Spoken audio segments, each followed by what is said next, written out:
Top ട്യൂഷൻ്റെ basic science ട്യൂട്ടോറിയലിലേക്ക് എല്ലാവർക്കും സ്വാഗതം. ഇന്ന് നമ്മൾ പഠിക്കാൻ പോകുന്നത് chapter 7 let us cultivate and reap ഗുഡ്നെസ്സിലെ ഇമ്പോർട്ടൻറ്റ് ക്വസ്റ്റ്യൻസുകളാണ്.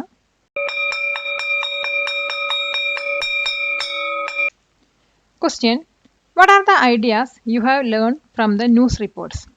അപ്പോൾ തന്നിരിക്കുന്ന ന്യൂസ് റിപ്പോർട്ട്സിൽ നിന്നും എന്തൊക്കെ ഐഡിയാസാണ് നിങ്ങൾ പഠിച്ചതെന്ന്. ഇപ്പം ന്യൂസ് റിപ്പോർട്ട്സ് എന്താ കാണിക്കുന്നത് വെച്ചാൽ, ഫാമേഴ്സ് ഡിഫറെൻ്റായി തിങ്ക് ചെയ്ത് കഴിഞ്ഞാൽ അവർക്ക് ഷുവറായിട്ടും സക്സസ്ഫുൾ ആവാൻ പറ്റുമെന്നാണ്. അതുപോലെ തന്നെ അവർ കൾട്ടിവേറ്റ് ചെയ്യുന്ന ക്രോപ്സ് വന്നിട്ട് പ്രോസസ്സ് ചെയ്തതിന് ശേഷം അവർക്കത് സെല്ല് ചെയ്യുകയാണെങ്കിൽ സാധാരണ കിട്ടുന്ന മണീനേക്കാളും കൂടുതൽ മണി അവർക്ക് ഏൺ ചെയ്യാൻ കഴിയുമെന്നാണ് ഇത് പറയുന്നത്. ഫോർ എക്സാമ്പിൾ പറയുകയാണെങ്കിൽ ടർമറിക്കിന് ഡയറക്റ്റായിട്ട് ടർമറിക്കായിട്ട് സെയിൽ ചെയ്യാതെ അതിന് ടർമറിക് പൗഡറാക്കി പ്രോസസ്സ് ചെയ്തിട്ട് സെയിൽ ചെയ്ത് കഴിഞ്ഞാൽ അവർക്ക് കൂടുതൽ ഇൻകം കിട്ടുമെന്നാണ് ഇതിനകത്ത് പറയുന്നത്. പിന്നെ ഇതിനകത്ത് മെയിനായിട്ട് ഷോ ചെയ്യുന്നത് എന്താ വെച്ചാൽ, ഒരു ഫാമിംഗ് പ്രോഫിറ്റബിൾ ആവാനുള്ള കീ എന്ന് പറയുന്നത് ഇന്നോവേഷൻ ആണെന്നാണ്. അപ്പോൾ ഇതിന് ആൻസർ നമുക്ക് എങ്ങനെ എഴുതാൻ നോക്കാം. The news reports shows that farmers can be successful by thinking differently. They can find new markets for parts of the plant like banana leaves. They can also process their crops into new items like turmeric powder to earn more money. This shows that innovation is key to profitable farming. Question: what are the circumstances that have prompted farmers to choose new ways? പുതിയ വഴികൾ കണ്ടുപിടിക്കുന്നതിന് വേണ്ടിയിട്ട് ഫാമേഴ്സിനെ prompt ചെയ്തിട്ടുള്ള സർക്കംസ്റ്റാൻസസുകൾ എന്തൊക്കെയാണ്? ഇപ്പോൾ ഫാമേഴ്സിന് old methods profitable അല്ല എന്ന് തോന്നിയപ്പോൾ അവർ പുതിയ വഴികൾ കണ്ടുപിടിക്കാൻ തോന്നി. അതായത് പുതിയ മെത്തേഡുകൾ അവർ ചൂസ് ചെയ്യാൻ തുടങ്ങി. എക്സാമ്പിളായി പറയുകയാണെങ്കിൽ, അപ്പോൾ ഒരു ഫാമർ വന്നിട്ട് അവർ ബനാനാസ് കൾട്ടിവേറ്റ് ചെയ്തു. അപ്പോൾ ആ ബനാനാസിൻ്റെ മാർക്കറ്റ് പ്രൈസ് പറയുന്നത് വളരെ ലോ ആയിരുന്നു. അപ്പോൾ അയാൾ എന്ത് ചെയ്തു വെച്ചാൽ, അയാൾ ബനാന ലീവ്സ് സെല്ല് ചെയ്യാൻ തുടങ്ങി. അപ്പോൾ ബനാന ലീവ്സ് വന്നിട്ട് ബനാനേക്കാളും കൂടുതൽ പ്രോഫിറ്റബിൾ ആയിട്ടാണ് അദ്ദേഹത്തിന് തോന്നിയത്. ഇതുപോലെ തന്നെ നമ്മുടെ ടർമറിക്കിൻ്റെ മാർക്കറ്റ് പ്രൈസ് പറയുന്നത് വളരെ ലോ ആയിരുന്ന സമയത്ത് ഒരു യങ് മാൻ എന്ത് ചെയ്തു വെച്ചാൽ, ആ ടർമറിക് യൂസ് ചെയ്തിട്ട് വാല്യൂ ആഡഡ് പ്രൊഡക്ട്സ് മേക്ക് ചെയ്യാൻ തുടങ്ങി. അപ്പോൾ ഈ വാല്യൂ ആഡഡ് പ്രൊഡക്ട്സിന് വന്നിട്ട് ടർമറിക്കിനേക്കാളും കൂടുതൽ പ്രോഫിറ്റ് കിട്ടാൻ തുടങ്ങി. അപ്പോൾ ഈ സർക്കംസ്റ്റാൻസസൊക്കെയാണ് ഫാമേഴ്സിനെ പുതിയ വേസ് ചൂസ് ചെയ്യാൻ പ്രോംപ്റ്റ് ചെയ്തത്. അപ്പോൾ ഇതിൻ്റെ ആൻസർ നമുക്ക് എങ്ങനെ എഴുതാൻ നോക്കാം. Farmers choose new ways when old methods are not profitable. For example, when the price of bananas was low, a farmer started selling banana leaves. Similarly, when the market price for turmeric was low, a young man started making value-added products from it to avoid losses and earn a profit. Question: what are the other possibilities to make farming profitable? Farming profitable ആവാൻ വേണ്ടിയിട്ടുള്ള മറ്റു possibilities ഏതൊക്കെയാണ്? ഇപ്പോൾ farming കുറച്ചും കൂടി profitable ആവാൻ വേണ്ടിയിട്ട് നമുക്ക് നിച്ച് മാർക്കറ്റ്സിലാണ് കൂടുതൽ ഫോക്കസ് ചെയ്യേണ്ടത്. നിച്ച് മാർക്കറ്റ്സ് പറഞ്ഞാൽ നമ്മൾ ന്യൂട്രിയൻ റിച്ച് ആയിട്ടുള്ള സാധനങ്ങൾ സെല്ല് ചെയ്യുക എന്നാണ്.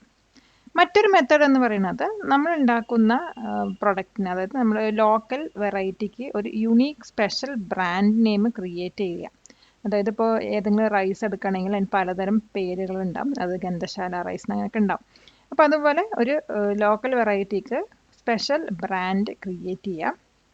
മറ്റൊരു വഴി എന്ന് പറയുന്നത്, നമുക്ക് കസ്റ്റമേഴ്സിന് ഡയറക്റ്റായിട്ട് നമ്മുടെ പ്രൊഡക്റ്റ് സെല്ല് ചെയ്യാനാണ്. അതായത് മാർക്കറ്റിങ്ങും സെല്ലിംഗ് ടെക്നോളജിയൊക്കെ യൂസ് ചെയ്തിട്ട് കസ്റ്റമേഴ്സിന് നമ്മുടെ പ്രൊഡക്റ്റ് ഡയറക്റ്റായിട്ട് സെല്ല് ചെയ്ത് കഴിഞ്ഞാൽ നമുക്ക് പ്രോഫിറ്റ് കൂടുതൽ ഉണ്ടാക്കാൻ കഴിയും. അപ്പോൾ ഇതിൻ്റെ ആൻസർ നമുക്ക് എങ്ങനെ എഴുതാൻ നോക്കാം. Farming can be made more profitable by focusing on niche markets, like selling nutrient-rich leafy greens. Another way is to create a special brand for a unique local variety, like Gandashala rice. Using technology for marketing and selling directly to customers can also increase profits. Question: how does vertical farming help to overcome space constraints? Space constraints overcome ചെയ്യുന്നതിന് വേണ്ടിയിട്ട് vertical farming എങ്ങനെയാണ് help ചെയ്യുന്നത്? ഇപ്പോൾ vertical farming എന്ന് പറയുന്നത് ഒരു small ഏരിയയിൽ large number of plants grow ചെയ്യുന്ന മെത്തേഡാണ്.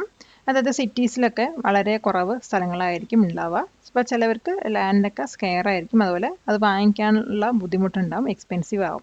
അപ്പോൾ അത്തരം കേസസിൽ നമുക്ക് വെർട്ടിക്കൽ ഫാമിംഗ് നടത്താവുന്നതാണ്. ഇപ്പോൾ വെർട്ടിക്കൽ ഫാമിംഗ് എന്താ ചെയ്യുന്നത് വെച്ചാൽ ക്രോപ്സിനെ വന്നിട്ട് ലെയേഴ്സ് ആക്കിയിട്ടാണ് ഗ്രോ ചെയ്യുന്നത്. അത് സ്റ്റാക്ക് ചെയ്ത് വെച്ചാൽ ഒന്നിൻ്റെ മേലെ മറ്റൊന്ന് സ്റ്റാക്ക് ചെയ്തിട്ട് ഒരു ലെയേഴ്സ് ആയിട്ടാണ് ഈ ചിത്രത്തിൽ കാണുന്ന പോലെ ക്രോപ്സ് ഗ്രോ ചെയ്യുന്നത്. അപ്പോൾ ഇതിൻ്റെ ആൻസർ നമുക്ക് ഇങ്ങനെ എഴുതാൻ നോക്കാം. Vertical farming helps overcome space constraints by growing crops in layers stacked one above the other. This method allows us to grow a large number of plants in a very small area of land. It is perfect for cities and places where land is scarce and expensive.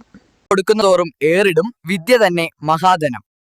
ഈ video ഉപകാരപ്പെട്ടുവെങ്കിൽ like ചെയ്യൂ, share ചെയ്യൂ. Question: Differentiate between macronutrients and micronutrients. Macronutrientsഉം micronutrientsഉം തമ്മിലുള്ള differentiate ചെയ്യുക. മാക്രോന്യൂട്രിയൻസ് പറയുന്നത് പ്ലാന്റ്സിൻ്റെ ഗ്രോത്തിന് ആവശ്യമായിട്ടുള്ള, അത് large ക്വാണ്ടിറ്റീസിൽ ആവശ്യമായിട്ടുള്ള എലിമെൻസുകളാണ്. എക്സാമ്പിളായി പറയുകയാണെങ്കിൽ നൈട്രജൻ, ഫോസ്ഫറസ്, പൊട്ടാഷ്യം എന്നിവയൊക്കെയാണ്. മൈക്രോ ന്യൂട്രിയൻസ് പറയുന്നത് പ്ലാന്റ്സിൻ്റെ ഗ്രോത്തിന് ആവശ്യമായിട്ടുള്ള, അതായത് സ്മോൾ ക്വാണ്ടിറ്റീസിൽ ആവശ്യമായിട്ടുള്ള എലിമെൻസുകളാണ്. അതിൻ്റെ ഉദാഹരണം പറയുകയാണെങ്കിൽ അയോൺ, സിങ്ക്, കോപ്പറൊക്കെയാണ്. അപ്പോൾ ഈ രണ്ടും, അതായത് മാക്രോ ന്യൂട്രിയൻസും മൈക്രോ ന്യൂട്രിയൻസും ഒരു പ്ലാന്റിൻ്റെ ഹെൽത്തി ഗ്രോത്തിന് വളരെ എസെൻഷ്യൽ ആയിട്ടുള്ള എലിമെൻസുകളാണ്. അപ്പോൾ ഇതിൻ്റെ ആൻസർ നമുക്ക് എങ്ങനെ എഴുതാൻ നോക്കാം. Macronutrients are elements that plants need in large quantities for their growth, like nitrogen, phosphorus, and potassium. Micronutrients are elements that plants need but only in very small quantities, such as iron, zinc, and copper. Both are essential for the healthy growth of a plant. Question: What is the need for the application of fertilizers? ഫെർട്ടിലൈസേഴ്സിൻ്റെ അപ്ലിക്കേഷൻ്റെ ആവശ്യകത എന്താണ്? Fertilisers എന്തിനാണ് സോയിലിൽ apply ചെയ്യുന്നത് വെച്ചാൽ പ്ലാന്റ്സിൻ്റെ healthy ഗ്രോത്തിന് ആവശ്യമായിട്ടുള്ള എല്ലാ essential ന്യൂട്രിയൻസും get ചെയ്യുന്നതിന് വേണ്ടിയിട്ടാണ്. പക്ഷേ നമ്മൾ കുറേ തവണ ക്രോപ്സ് ഗ്രോ ചെയ്ത് കഴിഞ്ഞാൽ ഈ ഒരു സോയിലിൻ്റെ ന്യൂട്രിയൻസ് ലോസ് ആവാൻ ചാൻസ് ഉണ്ട്.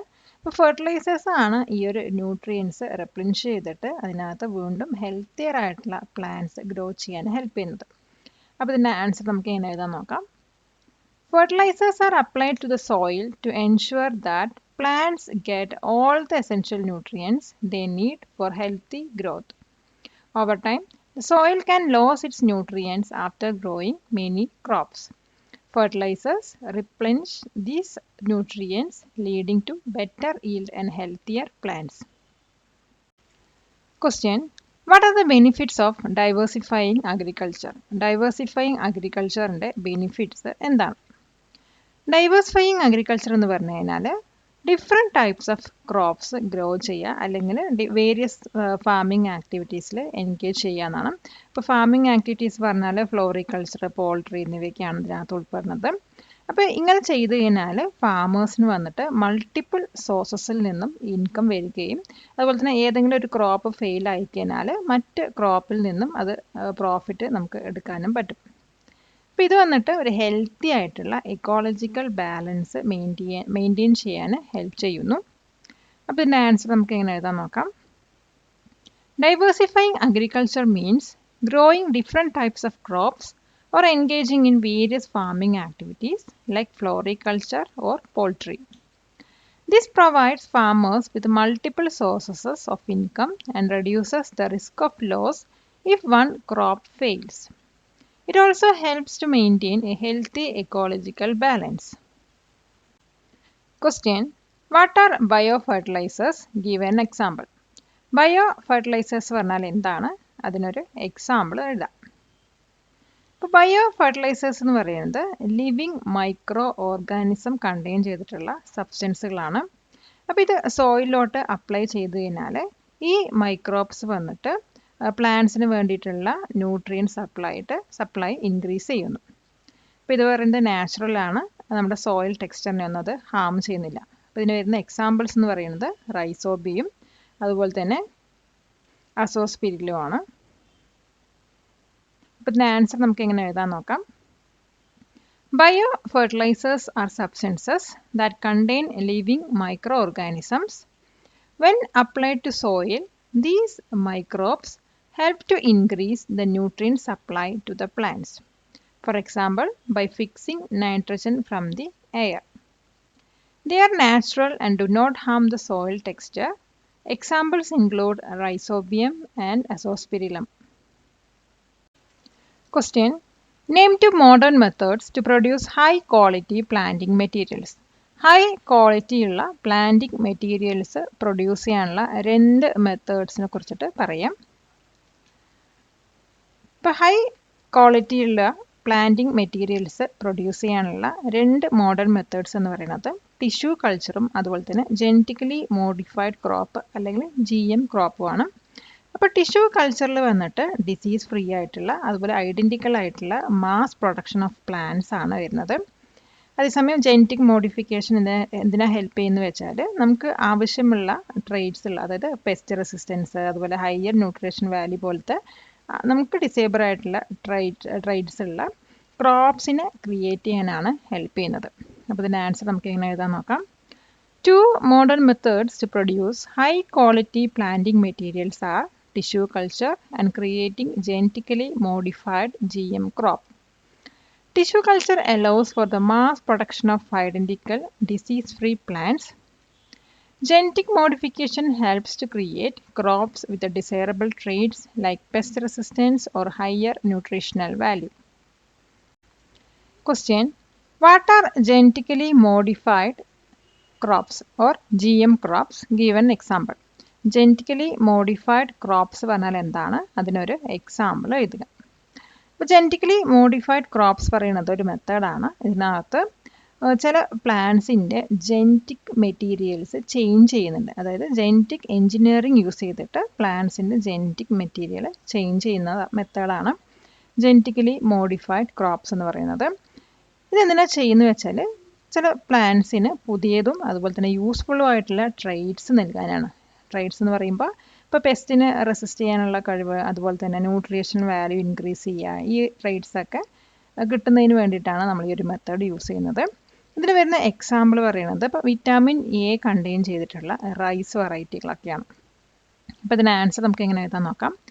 Genetically modified GM crops are plants whose genetic materials has been changed using genetic engineering. This is done to give the plant new useful traits like resistance to pests or increased nutritional value. An example is a rice variety that contains vitamin A. High school വിദ്യാർത്ഥികൾക്കായി ചെറിയ batch സൈസിലുള്ള tuition ക്ലാസുകളിലൂടെ മികച്ച വിജയം നേടാൻ ഇന്ന് തന്നെ top tuition സെന്ററിൽ join ചെയ്യൂ. Question. What is tissue culture? Tissue culture പറഞ്ഞാൽ എന്താണ്? ഇപ്പോൾ ടിഷ്യൂ കൾച്ചർ പറയുന്നത് ഒരു മോഡേൺ ടെക്നിക്കാണ്. ഇത് യൂസ് ചെയ്തിട്ട് ഒരു ചെറിയ പാരൻറ്റ് പ്ലാന്റിൽ നിന്നും കുറേ പുതിയ പ്ലാന്റ്സ് നമുക്ക് ഗ്രോ ചെയ്യാൻ കഴിയുന്നത്. അപ്പോൾ ഈ പ്ലാന്റ് ടിഷ്യൂ വന്നിട്ട് ഒരു ലബോറട്ടറിയിൽ വെച്ചിട്ടായിരിക്കും ഗ്രോ ചെയ്യുന്നത്. ഈ ഒരു മെത്തേഡ് യൂസ് ചെയ്തിട്ട് പാരൻറ്റ് പ്ലാന്റിൻ്റെ എല്ലാ ഗുണങ്ങളുള്ള ഒരു സാപ്ലിങ്സ് ആയിരിക്കും നമ്മൾ പ്രൊഡ്യൂസ് ചെയ്യുന്നത്. അപ്പോൾ ഇതിൻ്റെ ആൻസർ നമുക്ക് എങ്ങനെ എഴുതാൻ നോക്കാം. Tissue culture is a modern technique used to grow many new plants from a small piece of a parent plant. The plant tissue is grown in a special nutrient medium in a laboratory. This method produces saplings that are exactly like the parent plant and is useful for growing many plants quickly. Question. What is a greenhouse? How does it help in farming? Greenhouse പറഞ്ഞാൽ എന്താണ്, അതെങ്ങനെയാണ് ഫാമിങ്ങിന് help ചെയ്യുന്നത്? ഇപ്പോൾ green house എന്ന് പറയുന്നത് plants grow ചെയ്യാൻ വേണ്ടിയിട്ട് use ചെയ്യുന്ന പ്ലാസ്റ്റിക് അല്ലെങ്കിൽ ഗ്ലാസ് മെറ്റീരിയൽ കൊണ്ട് ട്രാൻസ്പെറൻറ്റ് മെറ്റീരിയൽ കൊണ്ടുണ്ടാക്കിയ ഒരു സ്ട്രക്ചറാണ്.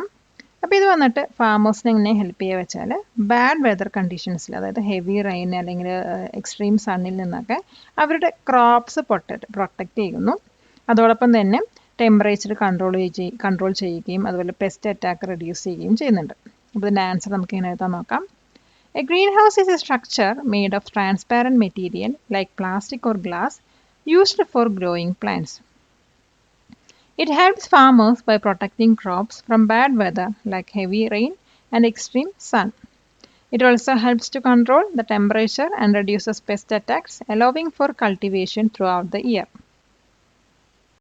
Question: What is drip irrigation? Drip irrigation പറഞ്ഞാൽ എന്താണ്? ഡ്രിപ്പ് ഇറിഗേഷൻ എന്ന് പറഞ്ഞു കഴിഞ്ഞാൽ ഒരു വാട്ടർ സേവിങ് മെത്തേഡാണ്. അതായത് ഈ ഒരു മെത്തേഡിൽ ഓരോ പ്ലാന്റിൻ്റെ ബേസിസിലും ഡയറക്റ്റായിട്ട് ഡ്രോപ്പ് ബൈ ഡ്രോപ്പ് ആയിട്ട് വെള്ളം ഡെലിവർ ചെയ്യുന്നൊരു മെത്തേഡാണ്. അപ്പോൾ ഇതിനകത്ത് പൈപ്പ്സും അതുപോലെ തന്നെ വാൾവ്സിൻ്റെ ഒരു നെറ്റ്വർക്കാണ് യൂസ് ചെയ്യുന്നത്.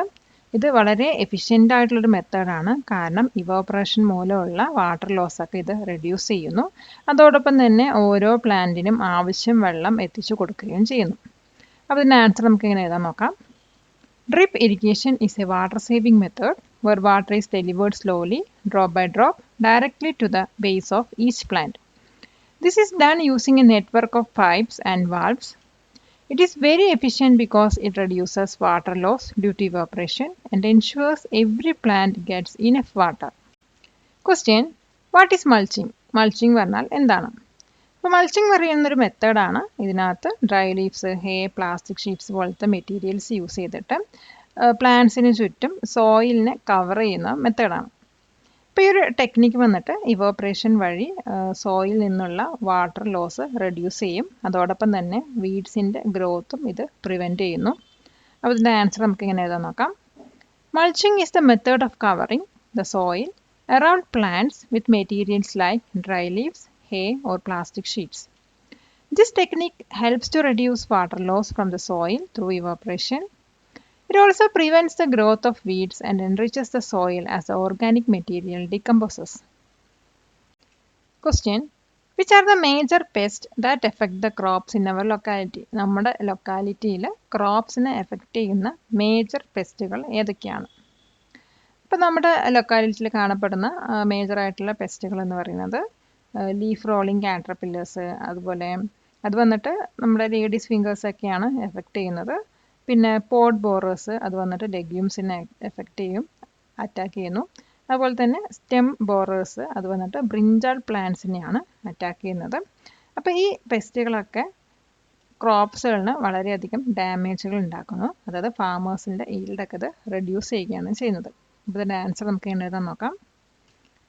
The major pests that affect crops in our locality include pod borers that attack legumes, leaf rolling caterpillars that damage okra or lady's finger, and stem borers that harm brinjal plants. These pests can cause significant damage to the crops and reduce the farmer's yield. Question: What is Integrated Pest Management or IPM? Integrated Pest Management പറഞ്ഞാൽ എന്താണ്? ഇപ്പോൾ integrated pest management എന്ന് പറയുന്നത് പെസ്റ്റുകളെ control ചെയ്യാൻ use ചെയ്യുന്ന ഒരു സ്മാർട്ടും echo ഫ്രണ്ട്ലിയും ആയിട്ടുള്ള അപ്രോച്ചാണ്. ഇതിലെന്താണ് മെയിനായിട്ട് ഫോക്കസ് ചെയ്യുന്നത് വെച്ചാൽ എൻവിറോൺമെൻറ്റിനെ ഹാം ചെയ്യാത്ത രീതിയിലാണ് പെസ്റ്റ് കൺട്രോൾ ചെയ്യുന്നത്. അപ്പോൾ ഇതിനകത്ത് വരുന്നത് ട്രാപ്സുകൾ, അതുപോലെ പെസ്റ്റ് റെസിസ്റ്റൻ്റ് ആയിട്ടുള്ള വെറൈറ്റീസുകളിനെ ഗ്രോ ചെയ്യുക, പിന്നെ പെസ്റ്റുകളുടെ നാച്ചുറൽ പ്രൊഡക്റ്റേഴ്സിനെ എൻകറേജ് ചെയ്യുക എന്നിവയൊക്കെയാണ്. അപ്പോൾ ഇതിൻ്റെ ആൻസർ നമുക്ക് ഇങ്ങനെ എഴുതാൻ നോക്കാം. Integrated pest management is a smart and eco-friendly approach to controlling pests. It focuses on controlling pests without harming the environment by using a mix of methods. This includes using traps, growing pest-resistant varieties, and encouraging natural predators of pests. Question: What are the advantages and possibilities of integrated farming? Integrated farming advantages-ഉം possibilities-ഉം എന്തൊക്കെയാണ്? അപ്പോൾ integrated ഫാമിങ്ങിന് കുറേ advantages ഉണ്ട്. Integrated farming വന്നിട്ട് production cost reduce ചെയ്യുന്നു. അപ്പോൾ ഇതിനകത്ത് എന്താ use ചെയ്യുന്നത് വെച്ചാൽ ഒരു ആക്ടിവിറ്റിയിൽ കിട്ടുന്ന വേസ്റ്റ് വന്നിട്ട് മറ്റൊരു ആക്ടിവിറ്റീൻ്റെ ഇൻപുട്ടായിട്ട് ഇതിനകത്ത് വരുന്നത്. അതായത് ഇപ്പോൾ അനിമൽ വേസ്റ്റ് വന്നിട്ട് ഫെർട്ടിലൈസറായിട്ട് നമ്മൾ ചെടികൾക്ക് യൂസ് ചെയ്യുന്നുണ്ട്. അങ്ങനെ നമുക്ക് പ്രൊഡക്ഷൻ കോസ്റ്റ് കുറയ്ക്കാൻ പറ്റും. പിന്നെ വന്നിട്ട് ഫുഡ് സെക്യൂരിറ്റി പ്രൊവൈഡ് ചെയ്യുന്നുണ്ട്. അതായത് ഇൻ്റഗ്രേറ്റഡ് ഫാമിംഗ് വന്നിട്ട് different types of food produce ചെയ്തിട്ട് ഫുഡ് സെക്യൂരിറ്റി പ്രൊവൈഡ് ചെയ്യുന്നത്. ഇതുമൂലം ഫാമേഴ്സിന് ഇൻകം വന്നിട്ട് ഇൻക്രീസ് ആവുകയും ചെയ്യുന്നുണ്ട്. അപ്പോൾ ഇതിൻ്റെ ആൻസർ നമുക്ക് ഇങ്ങനെ എഴുതാൻ നോക്കാം. Integrated farming has many advantages. It reduces the cost of production because the waste from one activity becomes the input for another, like using animal waste as fertilizer. It provides food security by producing different types of food, that is crops, fish, eggs, and increases the farmer's income. Subscribe to this channel for more videos like this. Question: What is smart farming? Smart farming പറഞ്ഞാൽ എന്താണ്? ഇപ്പോൾ smart farming എന്ന് പറയുന്നത് അഗ്രികൾച്ചറിൽ use ചെയ്യുന്ന ഒരു modern ടെക്നോളജിയാണ്. അതായത് agriculture ഒന്നും കൂടി എഫിഷ്യൻറ്റും പ്രൊഡക്റ്റീവ് ആവാനും വേണ്ടി യൂസ് ചെയ്യുന്ന ഒരു ടെക്നോളജിയാണ്. ഇതിനകത്ത് യൂസ് ചെയ്യുന്ന ടൂൾസ് എന്ന് പറയുന്നത് internet of things, drones, artificial intelligence, sensors എന്നിവയൊക്കെയാണ്. അപ്പോൾ ഈ ഒരു ടെക്നോളജി വന്നിട്ട് ഫാമേഴ്സിന് അവരുടെ ക്രോപ്പിൻ്റെ ഹെൽത്ത്, അതുപോലെ സോയിലിൻ്റെ മോയ്സ്ചർ, പിന്നെ പെസ്റ്റ് അറ്റാക്സ് ഒക്കെ മോണിറ്റർ ചെയ്യാൻ വളരെയധികം ഹെൽപ്പ് ചെയ്യുന്നുണ്ട്. അപ്പോൾ ഇതിൻ്റെ ആൻസർ നമുക്ക് എങ്ങനെ എഴുതാൻ നോക്കാം. Smart farming is the use of modern technology in agriculture to make it more efficient and productive. It involves using tools like sensors, drones, artificial intelligence, and the Internet of Things. These technologies help farmers monitor crop health, soil moisture, and pest attacks more effectively. Question: What is hydroponics? Hydroponics പറഞ്ഞാൽ എന്താണ്? Hydroponics എന്ന് പറയുന്നത് soil ഇല്ലാതെ plants grow ചെയ്യാനുള്ള ഒരു മെത്തേഡാണ്. ഇതിനകത്തൊരു nutrient rich ആയിട്ടുള്ള വാട്ടർ സൊല്യൂഷനാണ് യൂസ് ചെയ്യുന്നത്. അതായത് പ്ലാന്റ്സ്, റൂട്ട്സ് ഒക്കെ ഈ ഒരു വാട്ടർ സൊല്യൂഷനിൽ ഡിപ്പ് ചെയ്തിട്ടായിരിക്കും ഉണ്ടാവുക. അപ്പോൾ ഈ ഒരു മെത്തേഡ് എന്ന് പറയുന്നത് വെർട്ടിക്കൽ ഫാമിംഗ് പോലെയുള്ള മോഡേൺ ഫാമിംഗ് ടെക്നിക്സിൽ വരുന്ന ഒരു മെത്തേഡാണ്. അപ്പോൾ ഇതിൻ്റെ ആൻസർ നമുക്ക് ഇങ്ങനെ എഴുതാൻ നോക്കാം. Hydroponics is a method of growing plants without soil using a nutrient-rich water solution. The plant's roots are suspended in this solution, which provides all the necessary food for the plant to grow. This method is a key part of modern farming techniques like vertical farming. Question: What is aquaponics? Aquaponics പറഞ്ഞാൽ എന്താണ്?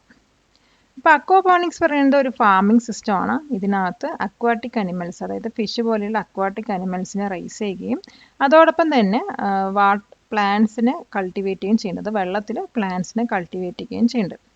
ഇപ്പോൾ ഇവിടെ എന്ത് സംഭവിക്കുന്നത് വെച്ചാൽ fish produce ചെയ്യുന്ന waste വന്നിട്ട് പ്ലാന്റ്സിന് nutrients ആയിട്ട് മാറുകയാണ് ചെയ്യുന്നത്. അതോടൊപ്പം തന്നെ പ്ലാന്റ്സ് വന്നിട്ട് ഈ ഫിഷ് കിടക്കുന്ന വെള്ളത്തിനെ പ്യൂരിഫൈ ചെയ്യുകയും ചെയ്യുന്നുണ്ട്. അപ്പോൾ ഇവിടെ ഒരു ക്ലോസ്ഡ് ലൂപ്പ് സിസ്റ്റമാണ് ഫോം ചെയ്യുന്നത്. അപ്പോൾ ഇതിൻ്റെ ആൻസർ നമുക്ക് ഇങ്ങനെ എഴുതാൻ നോക്കാം. Aquaponics is an innovative farming system that combines raising aquatic animals like fish, that is aquaculture, with cultivating plants in water, that is hydroponics. The waste produced by the fish provides nutrients for the plants. The plants in turn purify the water for the fish, creating a sustainable closed loop system. Question: How does online marketing help farmers? Online marketing എങ്ങനെയാണ് ഫാമേഴ്സിനെ help ചെയ്യുന്നത്? ഇപ്പോൾ online marketing വന്നിട്ട് ഫാമേഴ്സിന് അവരുടെ products ഡയറക്റ്റായിട്ട് കൺസ്യൂമേഴ്സിന് cell ചെയ്യാൻ help ചെയ്യുന്നു. അതോടൊപ്പം തന്നെ അവരുടെ പ്രൊഡക്ട്സിൻ്റെ ക്രെഡിബിലിറ്റി ഇൻക്രീസ് ചെയ്യാനും ഹെൽപ്പ് ചെയ്യുന്നു. അതായത് ഈ ഫാമേഴ്സിന് കസ്റ്റമേഴ്സിന് ഡയറക്റ്റായിട്ട് അവരുടെ ഫാമിംഗ് പ്രോസസ്സ് ക്യാമറ വഴിയോ അല്ലെങ്കിൽ ഡ്രോൺ വഴിയോ കാണിച്ചു കൊടുക്കാൻ കഴിയുന്നു. അതോടൊപ്പം തന്നെ ഇവർക്ക് ബെറ്റർ പ്രൈസ് ലഭിക്കാനും ഇത് ഹെൽപ്പ് ചെയ്യുന്നുണ്ട്. അതുപോലെ ഗ്ലോബൽ മാർക്കറ്റിൽ റീച്ച് കിട്ടാനും ഇത് വളരെയധികം ഹെൽപ്പ് ചെയ്യുന്നുണ്ട്. അപ്പോൾ ഇതിൻ്റെ ആൻസർ നമുക്ക് ഇങ്ങനെ എഴുതാൻ നോക്കാം. Online marketing helps farmers sell their products directly to consumers, even those far away. It increases the credibility of their products as they can show the farming process to buyers using cameras and drones. This can help them get better prices and reach a global market, especially for products with GI tags. Question: What is a geographical indication or GI tag? Geographical indication അല്ലെങ്കിൽ GI tag പറഞ്ഞാൽ എന്ത്? ഇപ്പോൾ geographical indication tag എന്ന് പറയുന്നത് ഒരു പ്രൊഡക്റ്റിൽ use ചെയ്ത സൈനാണ്. ഈ ഒരു ടാഗ് വന്നിട്ട് പ്രൊഡക്റ്റ് നെയിം പ്രൊട്ടക്റ്റ് ചെയ്യാൻ ഹെൽപ്പ് ചെയ്യുന്നു. അതോടൊപ്പം തന്നെ മാർക്കറ്റിൽ ഒരു പ്രീമിയം വാല്യൂ കിട്ടുന്നതിനും ഈ ഒരു ടാഗ് ഹെൽപ്പ് ചെയ്യുന്നുണ്ട്. എക്സാമ്പിളായി പറയുകയാണെങ്കിൽ മലബാർ പേപ്പർ, പാലക്കാടൻ മട്ട റൈസ് എന്നിവയൊക്കെയാണ്. അപ്പോൾ ഇതിൻ്റെ ആൻസർ നമുക്ക് എങ്ങനെ എഴുതാൻ നോക്കാം. A geographical indication or GI tag is a sign used on products that have a specific geographical origin and possess qualities or a reputation due to that origin. This tag helps to protect the product's name and gives it a premium value in the market. Examples include Malabar pepper and Palakkadan matta rice. Question: Why is it important to include local vegetables in our diet? നമ്മുടെ ഡയറ്റിൽ local vegetables include ചെയ്യേണ്ട important എന്താണ്? ഇപ്പോൾ local vegetables പറയുന്നത് ഫ്രഷും അതുപോലെ highly nutritious ആയിട്ടുള്ള vegetable ആണ്. അപ്പോൾ ഇത് നമ്മുടെ ഡയറ്റിൽ വളരെ വളരെ ഇമ്പോർട്ടൻ്റ് ആയിട്ട് തന്നെ ഇൻക്ലൂഡ് ചെയ്യണം. അപ്പോൾ ഇത് വന്നിട്ട് ലോക്കൽ ക്ലൈമറ്റുമായിട്ട് നാച്ചുറലി സ്യൂട്ടഡ് ആയിട്ടുള്ള വെജിറ്റബിൾസ് ആണ്. അപ്പോൾ ഇതിനകത്ത് പെസ്റ്റിസൈഡ്സ് ഒക്കെ വളരെ കുറവായിരിക്കും. ഇപ്പോൾ ലോക്കൽ വെജിറ്റബിൾസ് നമ്മൾ വാങ്ങിക്കുകയാണെങ്കിൽ അല്ലെങ്കിൽ കഴിക്കുകയാണെങ്കിൽ ലോക്കൽ ഫാമേഴ്സിനെ അത് സപ്പോർട്ട് ചെയ്യുകയും അതുപോലെ തന്നെ ഒരു എക്കോളജിക്കൽ ബാലൻസ് അത് മെയിൻറ്റെയിൻ ചെയ്യാനും ഹെൽപ്പ് ചെയ്യുന്നു. അപ്പോൾ ഇതിൻ്റെ ആൻസർ നമുക്ക് എങ്ങനെ എഴുതാൻ നോക്കാം. Including local vegetables in our diet is important because they are fresh and highly nutritious. They are naturally suited to the local climate and have better resistance to pests, so they are grown with fewer pesticides. Eating local vegetables supports local farmers and helps to maintain ecological balance. Question: What are value added products in agriculture? അഗ്രികൾച്ചറിൽ value added products പറഞ്ഞാൽ എന്താണ്? Value added products പറഞ്ഞാൽ raw agricultural ക്രോപ്പിൽ നിന്നും പുതിയൊരു സാധനം അതിൽ പുതിയൊരു ഐറ്റം ക്രിയേറ്റ് ചെയ്യുന്നതാണ്. അപ്പോൾ ഈ ഒരു പ്രോസസ്സിങ് വന്നിട്ട് മാർക്കറ്റ് വാല്യൂ ഇൻക്രീസ് ചെയ്യും, അതായത് പ്രൊഡക്റ്റിൻ്റെ മാർക്കറ്റിംഗ് വാല്യൂ ഇൻക്രീസ് ചെയ്യും. ഇപ്പോൾ എക്സാമ്പിളായി പറയുകയാണെങ്കിൽ പൊട്ടാറ്റോസ് റോ ആയിട്ട് നമ്മൾ സെല്ല് ചെയ്ത് കഴിഞ്ഞാൽ കുറച്ച് മാർക്കറ്റ് പ്രൈസേ കിട്ടുള്ളൂ. അതേസമയം ഈ പൊട്ടാറ്റോസ് യൂസ് ചെയ്തിട്ട് നമ്മൾ ചിപ്സ് ഉണ്ടാക്കിയിട്ട് സെല്ല് ചെയ്യുകയാണെങ്കിൽ പൊട്ടാറ്റോസിനേക്കാളും കൂടുതൽ നമുക്ക് ചിപ്സിന് റേറ്റ് കിട്ടും. അങ്ങനെ നമ്മുടെ പ്രോഫിറ്റ് ഇൻക്രീസ് ചെയ്യാൻ പറ്റും. അപ്പോൾ ഇതിൻ്റെ ആൻസർ നമുക്ക് എങ്ങനെ എഴുതാൻ നോക്കാം. Value added products are items created by processing a raw agricultural crop into something new. This processing increases the market value of the product. For example, making chips from potatoes or vinegar from coconuts are ways of creating value added products. Palakkad നിവാസികളെ ഞങ്ങളുടെ class room ട്യൂഷനിലേക്ക് സ്വാഗതം ചെയ്യുന്നു. മറ്റൊരു വീഡിയോയുമായി വീണ്ടും കാണാം.